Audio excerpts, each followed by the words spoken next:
우리 정부가 일본을 수출 심사 우대국, 이른바 화이트리스트에 다시 포함한 건 어떤 의미가 있는지. 자, 그렇다면 일본에 상응하는 조치는 언제쯤 예상되는지 분석해 보겠습니다. 송기호 국제통상 전문 변호사 나와 있습니다. 안녕하십니까? 예, 안녕하세요. 네. 자, 일본의 일방적인 수출 규제에 맞서서 우리도 일본을 화이트리스트 명단에서 제외한 지 3년 7개월 만에 우리 정부가 보건 조치를 했습니다. 자, 그러니까 화이트리스트에 일본을 다시 포함한 거예요. 네. 자, 우리 정부의 이런 조치에 대해서 일단 어떻게 좀 평가하셨습니까? 저는 그걸 이제 개별 기업 그리고 전체 국민 경제로 좀 나눠서 말씀드리고 싶습니다. 이를테면 화학이라든지 정보통신 그런 중소기업의 입장에서는 우리 정부의 조치가 수출에 긍정적 영향을 줄 거라고 생각합니다. 그렇지만 전체 국민 경제 입장으로 볼 때는 애초에 일본이 매년 우리나라로부터 200억 달러가 넘는 무역 흑자국이었잖아요. 그렇게 우리나라에 대해서 그렇게 많은 흑자를 거둔 일본이 2019년에 국제무역 분업 질서를 훼손시키고 또 그런 불법적인 수출 규제 조치를 한 거지 않습니까? 예. 그것이 우리 경제에 굉장히 큰 충격을 주었고요. 근데 지금의 상황은 당시에 일본의 불법적인 무역 규제가 잘못이었다는 확인, 그리고 일본이 다시는 그러한 일방적인 조치를 하지 않겠다는 그런 어떤 제도적인 보장, 그런 거 지금 전혀 되어 있지 않거든요. 그렇게 본다면 일부 중소기업들에게는 유리한 점이 있겠지만 전체 국민 경제 입장에서 봤을 때는 저는 대단히 순서가 잘못된, 바르게 해결하지 못한 방식이라고 그렇게 평가합니다. 예. 일단 한일 정상회담이 있었고 이후에 일본이 수출 규제 조치를 해제하고 한국도 WTO 제소했던 걸 이제 취하하기로 결정하지 않았습니까? 이런 맥락에서 본다면 뭐 자연스러운 수순이다 이렇게도 해석할 수 있을 것 같은데 이 부분은 어떻게 보세요? 순서만 놓고 보면 그렇게 볼 수도 있겠습니다만 먼저 일본이 수출 규제를 이제 해제한 건 아니고요. 왜냐하면 아까도 기사에 나왔습니다만 여전히 지금 일본은 우리나라에 대해서 무역 규제 조치를 하고 있지 않습니까? 예. 아직 해제가 안 된 거죠.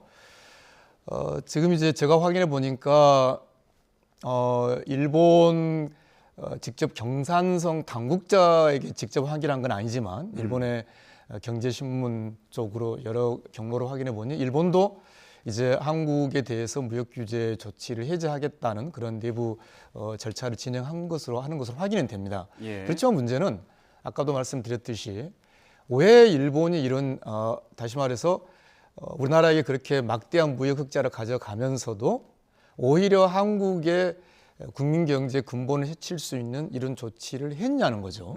그리고 그 행위의 불법성, 그리고 다시는 그런 조치가 이루어져서는 안 된다는 그런 제도적 보장을 해야 되는 것이고요. 예. 바로 그 점이 이제 아까 말씀하신 대로 우리가 그것을 확인하기 위해서 WTO라는 국제통상기구에 제소를 했지 않습니까? 네. 근데 지금 막상 잘못을 저지른 일본은 해제를 하지 않았는데 우리가 먼저 해제를 한다는 것은 이게 결과적으로 일본에게 어떤 잘못된 신호를 주냐면요. 제가 오늘 꼭 강조하고 싶은 것이 예.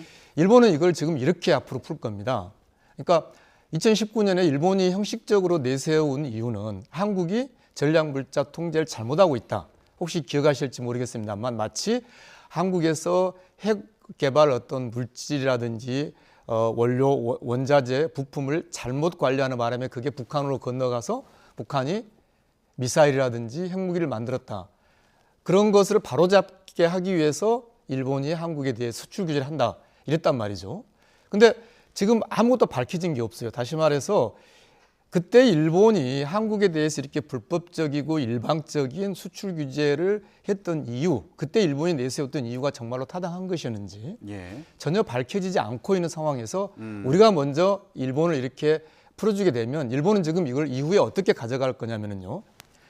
한국이 전략물자 통제에 뭔가 잘못이 있었고 거기에 대해서 일본이 규제를 통해서 한국의 잘못을 바로 잡았다. 그래서 한국이 먼저 해제를 했고 그래서 이제 일본이 한국을 가르쳐 주는 방식으로 이 문제를 해결했기 때문에 결과적으로 이제 우리는 한국에 때린 매를 거두겠다. 저는 이렇게 일본이 이 절차를 합리화할 것으로 생각합니다. 제가 염려하는 것은 이것이 반복될 것이라는 것이죠. 예. 그런데 일단 네. 그 일본이 반도체 핵심 품목 수출 규제는 해제한 것으로 보도가 되고 있는데 아직 그 수출 규제가 다 해제된 건 아닌 상황인가요? 자, 2019년에 일본의 수출 규제는 크게 두 분야로 나눌 수 있었던 것이죠. 지금 말씀하신 불화수라든지 그런 이제 세계의 핵심 원료에 대한 통제가 있었고요. 그리고 이제 훨씬 그것을 넘어서는 지금 우리가 이야기하는 이른바 백색 국가, 즉 광범위한 품목에 대한 수출 규제가 있었고요. 예. 따라서 반도체 부분에 대해서는 해제가 됐고요. 그러나 나머지 중요한 분야는 아직 해제가 안 된 상태이죠. 예. 알겠습니다. 자, 말씀하신 것처럼 일본 같은 경우에는 아직 우리를 화이트리스트 국가에 포함시키지 않은 상황인데 뭐 지금 보도에 나오는 거 보면은 절차가 뭐 더 오래 걸릴 것으로 보인다. 이렇게 얘기가 나오고 있는데 일단 화이트리스트에 다시 포함시키는 절차는 진행 중인 건가요? 제가 일본을 통해서 확인한 바로는 그런 절차는 진행하고 있다고 봅니다. 근데 제가 지금 이제 한국 정부의 설명에 대해서 제가 강력하게 문제를 제기하고 싶은 것이 일본은 이렇게 설명을 해요. 우리는 장관의 고시로 금방 바꾸는데 일본은 가기, 우리식으로 따지면 이제 국무회의 비슷한 건데요. 예. 국무회의를 열어야 되기 때문에 시간이 걸린다. 그러면 저는 이렇게 묻고 싶어요. 일본이 국무회의를 하면 되는 거 아닙니까? 일본이 국무회의 즉 가기를 해서 해제하면 예. 그때 우리가 고시를 통해서 풀어주면 되는 거거든요. 따라서 마치 일본이 그런 가기 절차가 있기 때문에 일본이 늦게 풀린다 이렇게 설명해서는 안 되는 거고요. 근본적으로 제가 여러 번 말씀드립니다만 한일 무역 통계가 나온 이후에 일본이 우리에게 가져간 무역 흑자가 거의 926조예요. 예. 그러니까 우리에게 그렇게 많은 수출 흑자를 내고도 일본이 불법적이고 일방적으로 우리 국민 경제에 굉장히 큰 충격을 준 행위를 했었는데 거기에 대해서 제대로 그 잘못을 일본이 인정을 하고 그런 충격이 다시 없으리라는 그런 보장 이런 게 전혀 없단 말이죠. 오히려 일본은 한국이 뭔가 수출 규제에 한국의 어떤 전략 물자 통제에 잘못이 있었고 그것을 일본이 가르쳐 주었다. 그래서 한국이 시정했기 때문에 이제 일본도 풀어주겠다. 일본은 이렇게 나올 거라는 것이죠. 예, 일본의 반응에 대해서 좀 예상을 해봤는데, 근데 우리 그 정부 쪽의 입장을 보면 이거 어쨌든 일본과 조속하게 복원하는데 관계를 이제 복원하는데 합의한 이상 누가 먼저 배제했고 누가 먼저 복원했냐 이거 따지는 거 좀 지엽적이다 이런 반응을 보이기도 했더라고요. 이런 반응에 대해서 좀 어떻게 보세요? 제가 여러 번 말씀드렸듯이 그 선후 관계를 제가 좀 지엽적인 문제로 지적하는 것은 아니고요. 우리 국민 경제의 특성을 좀 봐야 됩니다. 우리는 일본과는 다르게 움직이는 경제거든요. 우리는 GDP 대비 수출이 약 40%를 차지하는 나라예요. 이런 나라에서 함부로 다른 나라가 우리나라의 어떤 분업, 우리나라의 어떤 국민 경제 체제에 근본적인 어떤 위협을 줄 수 있는 행위를 했단 말이죠. 그죠? 그러면 거기에 대해서 제대로 그 잘못을 인정받고 다시는 그런 조치를 하지 않아야 된다는 그런 어떤 근본적인 문제를 제기하는 것이죠. 제가 선후관계 문제를 말씀드린 건 아니죠. 알겠습니다. 일단 그러면 우리만 그 화이트리스트에 일본을 포함시키는 조치를 한 건데 이 조치만으로도 뭐 무역 활성화에 좀 도움이 되는 부분이 있습니까? 이제 수출 규제이잖아요. 예. 네. 이제 우리가 일본에 더 많이 수출하는 나라는 아니죠. 이미 다 국민 여러분 다 알고 있듯이. 네.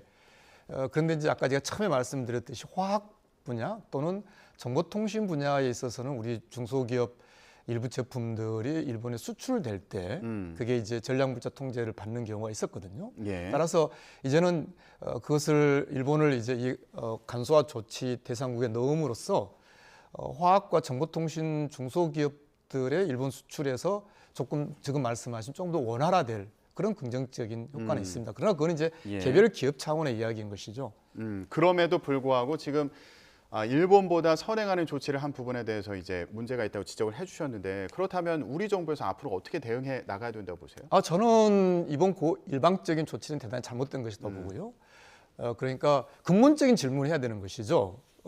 한일 관계에서의 경제 분업 질서 오랜 동안 한 40-50년 이상 유지되어 온 그런 분업 질서가 있었는데 일본이 그것을 깨뜨리고 신의를 저버린 것이죠.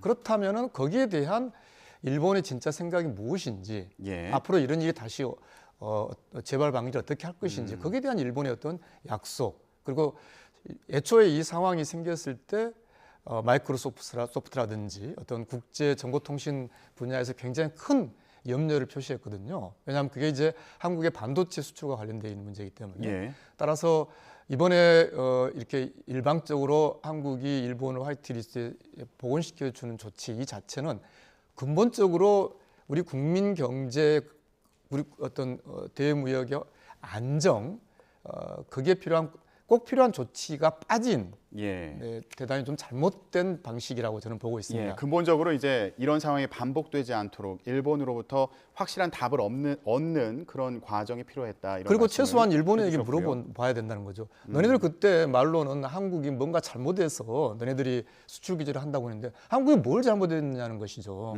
거기에 대한 아무런 답도 하고 있지 않거든요, 일본이. 예, 알겠습니다. 자, 지금 화이트리스트와 관련해서 얘기를 해봤는데 한일 관계에 대해서 얘기를 해봤고요. 이번에 주제를 좀 바꿔보겠습니다. 예. 한미 정상회담 관련해서 얘기를 해볼게요. 이번 회담에서 미국의 인플레이션 감축법 그리고 반도체법 논의가 있을 거라고 하는데 네. 쟁점은 뭐가 있는 겁니까? 쟁점은 이런 겁니다. 그러니까 미국이 한국에게 중국과 러시아 쪽 시장을 자꾸 이제 이렇게 닫도록 하고 있는데 거기에 상응해서 미국은 한국에게 무엇을 줄 거냐는 것입니다. 그러니까 지금 말씀하신 인플레이션 감축법이라는 것도 한미 자유무역 협정 위반이거든요. 그러니까 그 법에서 북미 그러니까 미국과 캐나다, 멕시코에서 조립한 전기차에 대해서만 세금 지원을 하는 건데 예. 이것은 한미 자유무역 협정에서 말하는 한국산 자동차에 대한 차별 금지 조항의 명백하게 위반이에요. 근데 문제는요. 가령 미국이 다른 시장을 열어준다든지 또는 지금처럼 중국이나 러시아에 대한 한국 진출을 가로막지 않은 상황에서 이런 일이 생겼다면 그거는 좀 더 어떤 전면적으로 풀 수도 있습니다. 예. 그러나 문제는 한국으로 하여금 다른 시장을 잃게 하면서 오히려 미국 시장도 지금 닫아가고 있거든요. 예. 따라서 이번 한미 정상에서의 우리 경제 분야에서 가장 쟁점은 미국의 세계 전략에 따라서 한국으로 하여금 자꾸 중국과 러시아 시장에서 철수하거나 어떤 제한하도록 하는데 그러면 거기에 상응하는 미국 시장 개방을 어떻게 해줄 거냐? 예. 오히려 왜 이런 인플레이션 감축법이라는 걸 통해서 오히려 한국산 전기차에 대해서 차별하느냐? 이 문제를 어떻게 풀 것이냐? 이게 저는 가장 중요한 쟁점이라고 생각합니다. 예. 그 부분은 어떻게 풀어야 된다고 보세요? 전기차 관련해서. 저는 이렇게 봅니다. 지금 이제 미국산 쇠고기 문제를 잠깐 말씀드리고 싶은데요. 미국산 쇠고기가 전에는 관세율이 40%였어요. 예. 그러니까 미국산 쇠고기에 대해서 소비자들이 40% 가격을 더 비싸게 사야 되는데 이게 2026년이면 제로가 됩니다. 그러니까 우리는 우리 나름대로 미국과의 국제통상협정의 룰을 지켜가면서 하고 있는데 예. 미국에게 저는 최소한의 통상규범을 지켜라고 하는 우리의 가이드라인 그러니까 그렇게 가는 것이 궁극적으로는 한국과 미국의 경제협력, 한미 동맹에 유익할 것이라는 그런 설득을 저는 지속적으로 해내야 된다라고 생각합니다. 예. 결국은 전기차 문제라는 것도요. 바이든 대통령이 트럼프 선거에서 이기고 처음 했던 국제통상의 중요한 개념이 룰 베이스드 트레이드예요. 규범에 근거한 통상을 하겠다. 예. 트럼프와는 다르게 하겠다는 거거든요. 그러니까 룰에 기초해서 통상을 하자라는 이야기는 바이든도 따라올 수밖에 없습니다. 그러니까 그런 큰 틀에서 룰에 따라서 하자라는 그런 원칙을 정하고 다만 어떤 미국이 생각하는 중국과의 관계에서 어떤 군사 문제, 안보 문제 그런 것은 우리가 탄력적으로 같이 가겠다. 그러나 전기차와 같은 문제에서도 법으로 아예 한국산 전기차를 배제하는 이런 방식이 아니라 룰에 기초해서 한미 FTA에 따라서 하되 다만 세부적으로는 조금 우리가 뭐 양보하고 있으면 하겠다. 이렇게 좀 밀착 해서 룰에 기초한 그런 통상 규범들을 좀 더 많이 이야기해야 한다고 봅니다. 예. 반도체 관련해서 간단히 좀 얘기를 해보도록 하겠습니다. 이번에 정상회담 앞두고 미국 측에서요, 우리나라에 중국의 반도체 부족분을 메우지 말아달라고 요청한 것으로 알려졌습니다. 이런 요청에 대해서는 어떻게 대응을 해야 될까요? 그거는 이제 반도체 분야도 좀 나눠서 봐야 한다고 보거든요. 그러니까 군사 문제, 결국은 이 아까 이제 우리가 인플레이션 감축법 이야기했습니다만 이것도 어떻게 보면 국방, 군사 문제와 관련된 문제인데요. 미국이 염려하는 최첨단의 군사 국방 분야에 대해서는 우리가 어떤 경청할 수 있겠죠. 그러나 그것이 아닌 범용, 어떤 중간급 기술 예. 이런 차원에서의 반도체에 대한 중국 수출, 그건 우리가 포기할 수 없는 것이죠. 따라서 미국이 그렇게 통으로 요구해 오더라도 우리는 그것을 좀 쪼개서 미국의 염려는 염려대로 우리가 가까이 다가가면서, 그러나 역시 미국에도 우리에게 중요한 파트너 아닌가요? 그러면 우리 국민 경제가 서 있는 어떤 기본적인 상황을 미국에게 이해시키는 노력, 그리고 특히 이제 중급 기술 분야에 있어서는 사실은 미국도 오히려 중국과의 관계에서는요, 중급 기술 그런 분야에 있어서는 바이든 정부 이후로 오히려 중국과의 교역, 투자, 기술 협력이 더 늘어나고 있습니다. 그런 분야를 우리가 좀 섬세하게 나눠서 접근에 들어간다고 생각합니다. 예, 알겠습니다. 자, 한미 정상회담 앞두고 있는데요. 통상 관련해서 어떤 쟁점이 있는지에 대해서도 얘기를 좀 나눠봤습니다. 네, 지금까지 송기호 국제통상 전문 변호사와 함께 얘기 나눠봤습니다. 말씀 고맙습니다. 네, 감사합니다.